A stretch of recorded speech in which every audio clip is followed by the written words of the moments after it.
Quando a gente fala da história do Brasil, quase sempre olha para o litoral, para a região sudeste, Rio, Recife, São Paulo, mas o interior do Brasil também escreveu e ainda escreve capítulos importantes da nossa história. E talvez nenhum lugar simbolize isso tão bem quanto a região das Missões, no sul do país. Uma terra onde indígenas, padres, soldados, presidentes e artistas ajudaram a formar um Brasil que talvez você nem tenha ouvido falar. Para entender como surgiram as missões, a gente precisa olhar para o contexto da colonização europeia na América. Quando os europeus chegaram, encontraram uma diversidade enorme de povos indígenas, com diferentes níveis de organização social e cultural. No começo até houve alguns contatos pacíficos, mas isso durou bem pouco. Logo vieram as guerras, as armas de fogo e a imposição pela força. A conquista foi violenta e muitas vezes gananciosa, para não dizer todas as vezes.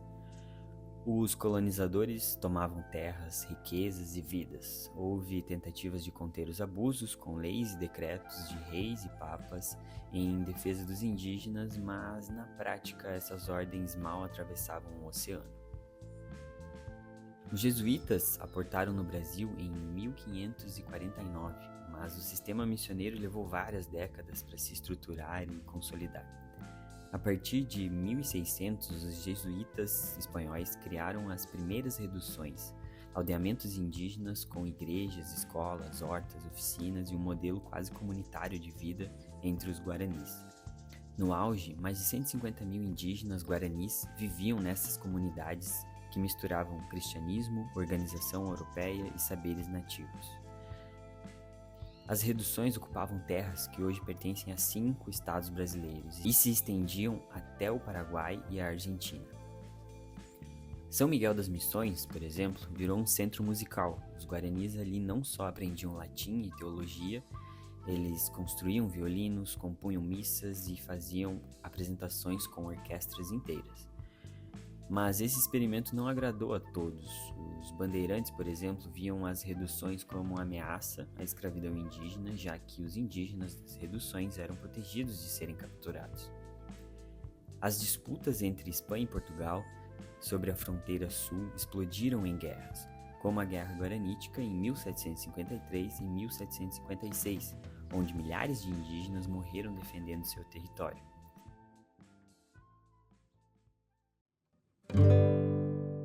Mais de 100 anos depois, surge uma cidade que também marcaria a história política do Brasil, São Borja. Ali nasceram 2 presidentes, Getúlio Vargas e João Goulart. Um deu o golpe para criar o Estado Novo, criou leis trabalhistas e liderou o país de forma paternal. O outro tentou reformar o país e levou o golpe de 64. São Borja, que fica na fronteira com a Argentina, sempre foi uma cidade de travessia. Por ali passaram contrabandistas, missionários, militares e também as carretas tropeiras, que conectavam o sul ao resto do país antes mesmo das estradas. Terras onde os estancieiros retratados por Érico Veríssimo fizeram riqueza com a criação de gado, e até hoje se mantém por lá. Se tem um escritor que entendeu bem essa alma do interior gaúcho, foi o Érico Veríssimo. Em Incidente Antares, ele imaginou mortos que se recusam a ser enterrados até que os vivos enfrentem a verdade. É sátira, é crítica social e é um lembrete também. Não é de hoje que tentamos esquecer o que aconteceu, seja para não reparar o que foi tirado de alguns, ou ainda uma tentativa de se fazer parecer mais com o colonizador. Veríssimo cresceu em Cruz Alta, cidade próxima às Missões, e trouxe como ninguém o contexto interiorano do Rio Grande do Sul, em paralelo à formação da República do Brasil. Enquanto boa parte do país lia romances urbanos do Sudeste, ele escrevia sobre caciques, coronéis, matas e revoluções regionais. Cruzar a ponte de São Borja rumo à Argentina é uma experiência de integração viva. Povos separados por linhas imaginárias, mas unidos por rituais, sotaques fronteiriços, pratos típicos e também costumes religiosos. É comum ouvir espanhol e português se misturando, ver gente tomando chimarrão de um lado e mate do outro. Nas rádios a mesma música toca nos 2 países. E se você acha que isso é folclore, vale lembrar. Essa região hoje tem forte integração econômica, com comércio binacional e acordos de transporte, além de projetos culturais conjuntos entre os 2 governos. E, sobretudo, são povos latinos que entendem as dores uns dos outros, as polarizações políticas, as flutuações cambiais, as desigualdades latentes, a educação que não é suficiente e ainda a dificuldade de acesso a tudo. Hoje, São Miguel Arcanjo, no Rio Grande do Sul, é um sítio arqueológico reconhecido pela Unesco como Patrimônio Cultural da Humanidade. As ruínas da igreja de pedra resistem ao tempo, às guerras e ao esquecimento. Todos os anos, o local recebe milhares de visitantes e é palco de algumas manifestações culturais que recriam parte do que foram os povos missioneiros. É também um dos poucos lugares do Brasil onde o barroco indígena ainda é visível na arquitetura e na arte. Vale um parênteses aqui sobre as casas empossadas, que carregam muito o legado arquitetônico missioneiro de uma arquitetura que é mais do que blocos sobrepostos, resultado de uma simplificação absurda de qualquer minimalismo que existe.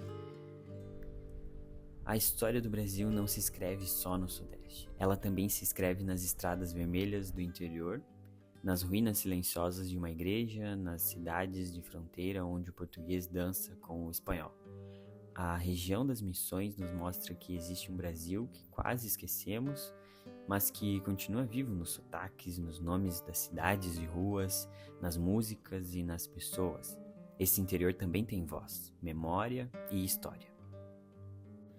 Muito obrigado por ter assistido esse vídeo até o final. Se você gostou, deixa o seu gostei aí para eu saber que você está gostando desse conteúdo.